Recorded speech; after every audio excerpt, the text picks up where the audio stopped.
on this property here, there's signs that say conservation easement behind the stump area, but there's no number, so it's not recorded as a conservation area. So basically, developers use it to say they have conservation area, but they can develop it at any point.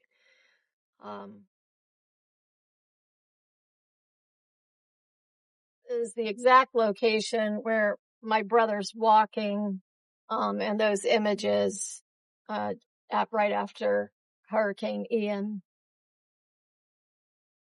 This is our old Florida canopy dirt road.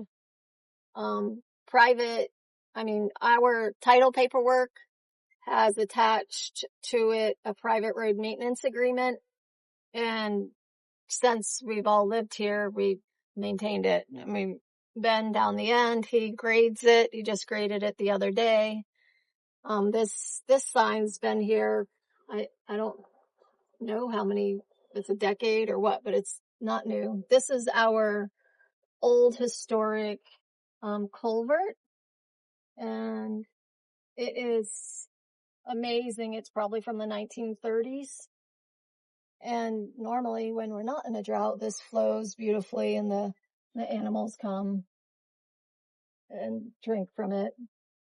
And the culverts are huge, much larger than the ones on the south end of it, that they put in with Beach Walk.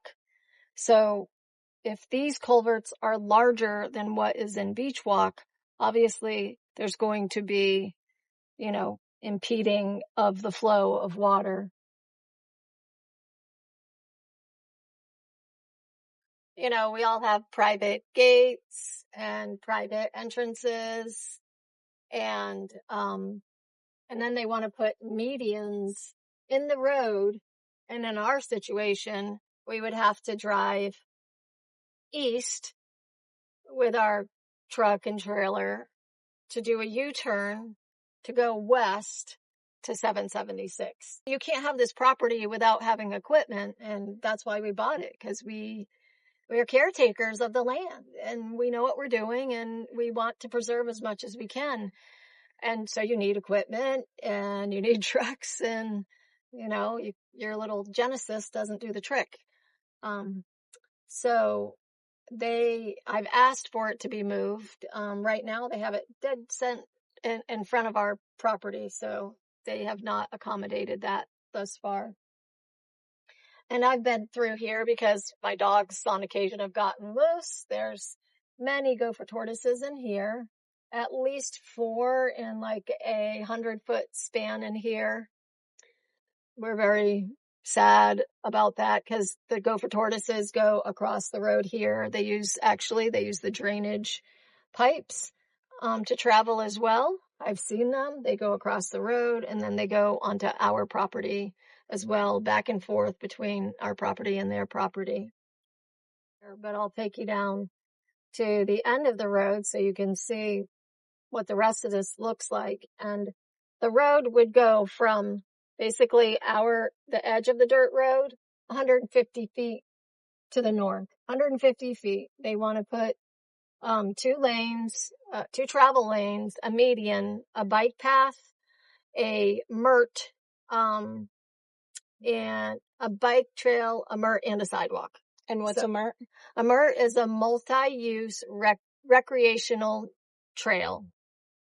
On the hearing, the Zoom hearing, that the attorney, granted that attorney does not come to the board meetings, but he said it was the first time he heard anything about, the wall from Beach Walk, and he wanted to know in his dismissal, like what activities would be impacted. Well, this is where we keep our cows. We'll show you them later, but we have bees here. And we're on this property every day. We had a 100-foot by 50-foot garden that was completely devastated, by Ian. And we had watermelon and, corn and feed for the animals and stuff.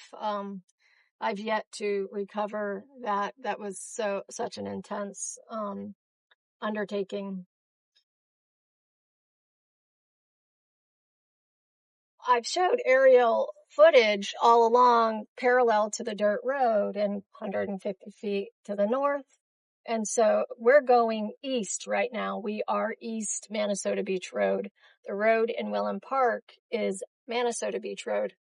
I don't know if someone might be directionally challenged if the road that way, maybe we should have called it east, you know. So additionally, it's equivalent to 24 acres that they will be taking out. And on the engineering documents, it's 46 acres that they're going to be taking over because they have to create dry ponds and account for, well, drainage. Although they will be doing 3 wet ponds that they did not execute with the previous permit. The judge has said that I cannot talk about those 3 wet ponds that they did not execute in the previous permit. And the 2 attorneys got her to agree that I can only talk about the 2 new dry ponds that they will create for the road.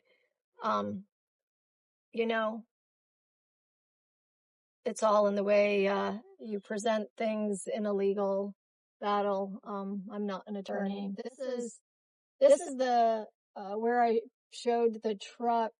This is owned by Bill Merrill and Bo Medred.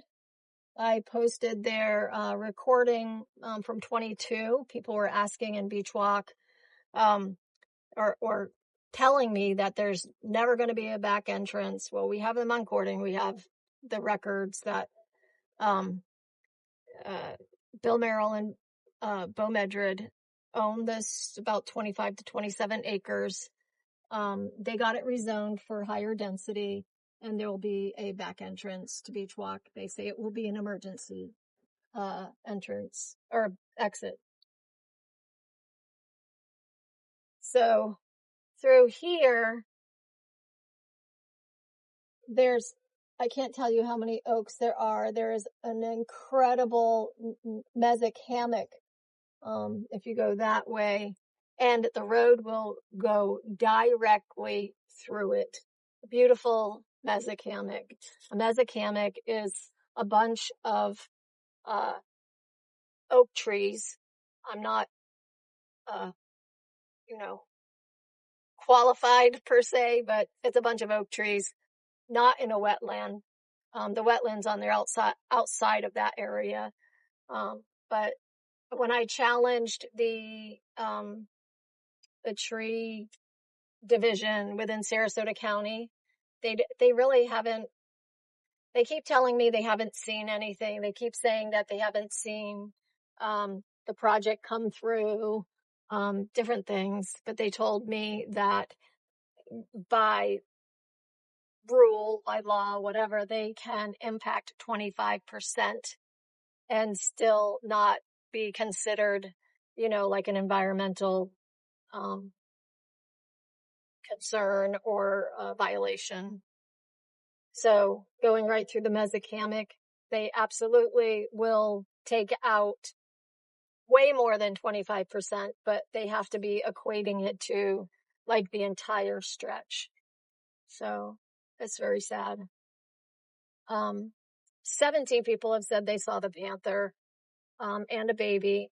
And as I said, I have not seen it myself. There's people on this road, people who have lived here all their life, that know the difference between a panther and a bobcat. And people that live down the other end where the dead end is, the young kid there, he couldn't find the pictures, but the panther would regularly come through their backyard because it abuts like the largest, vegetated parcel to the east.